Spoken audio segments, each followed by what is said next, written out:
2011 में गोरखपुर शिखा दुबे हत्याकांड ने लोगों को हैरान कर दिया था।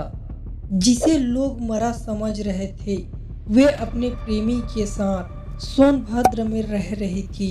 इधर गोरखपुर में किसी और महिला की लाश को अपनी बेटी समझकर उसके पिता अंतिम संस्कार कर चुके थे।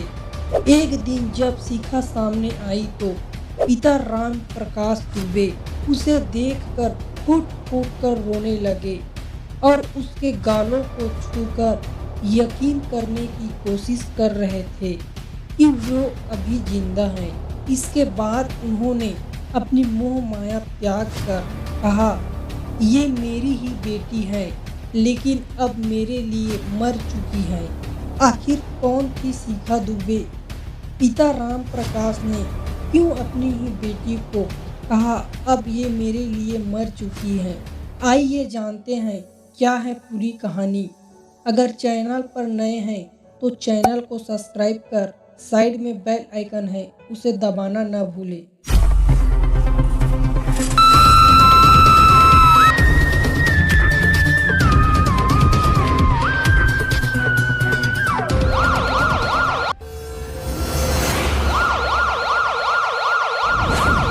बात 11 जून 2011 की है। गोरखपुर सिंघाई में एक लड़की की लाश मिली थी। उसकी कद काठी और उम्र से पता चला कि वह इंजीनियरिंग कॉलेज के कमलेशपुरम कॉलोनी से गायब लड़की शिखा दुबे है। उसके पिता को बुलाया गया। घर वाले रिश्तेदार भी जुटे। सब ने माना लाश शिखा की ही है। इस दौरान पिता राम प्रकाश दुबे ने पड़ोसी दीपू पर हत्या की आशंका जताई और केस दर्ज करा दिया।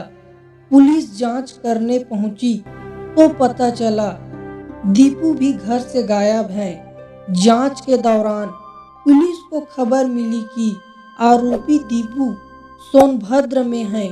सोनभद्र पहुंचकर पुलिस टीम के सामने एक हैरान करने वाली सच आया। वहां केवल दीपू ही नहीं, शिखा भी मौजूद थी। पुलिस दोनों को गिरफ्तार कर गोरखपुर लेकर आई। यहां आने के बाद शिखा ने एक ऐसी कहानी सुनाई कि पुलिस भी हैरान रह गई। उसने बताया कि उसे पड़ोसी दीपू यादव से प्यार हो गया था। दोनों को पता था कि उनके घर वाले इस रिश्ते के लिए तैयार नहीं होंगे। ऐसे में दोनों ने घर से भागने और परिजनों से पीछा छुड़ाने के लिए एक खतरनाक साजिश रची। दोनों ने तय किया कि शिखा की कद काठी की जैसी किसी महिला की हत्या कर उसे शिखा की पहचान दे दिया जाए। इस साजिश में दीपू का दोस्त सुग्रीव भी शामिल था, जो एक ट्रांसपोर्ट का काम किया करता था। उसका अक्सर सोनभद्र जिले जाना होता था। वहां एक ऐसी लड़की को जानता था जो कद काठी में शिखा से बहुत मिलती थी। उनका नाम पूजा था। पूजा 3 साल की बच्ची की मां थी। दीपू और सुग्रीव उसे गोरखपुर में 3000 रुपए की नौकरी दिलाने के बहाने ले आया।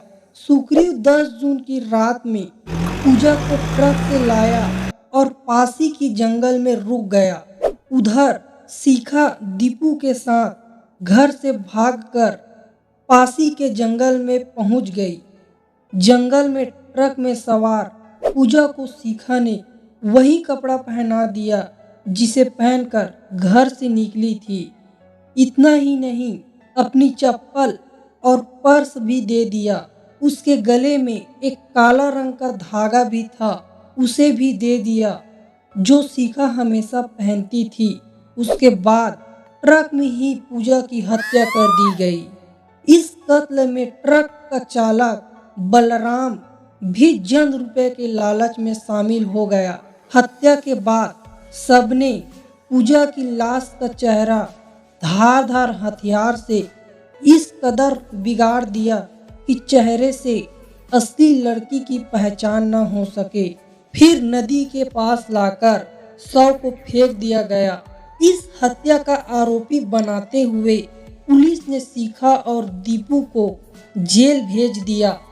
बाद में दोनों जमानत पर रिहा हो गया और जेल से बाहर आने के बाद दोनों अलग अलग शादी करके अपनी एक अलग ही दुनिया बसा लिया।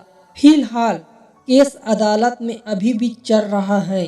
दोस्तों, अपनी जिंदगी बनाने के लिए उन लोगों को दूसरी लड़की पूजा को जान से मार दिया जो 3 साल की बच्ची की माँ थी। उन लोगों ने तो अपनी जिंदगी बना लिया, लेकिन उस लड़की पूजा की जिंदगी पूरी तरह बर्बाद कर दिया। आप लोगों की क्या राय है? कमेंट में जरूर बताएं। धन्यवाद।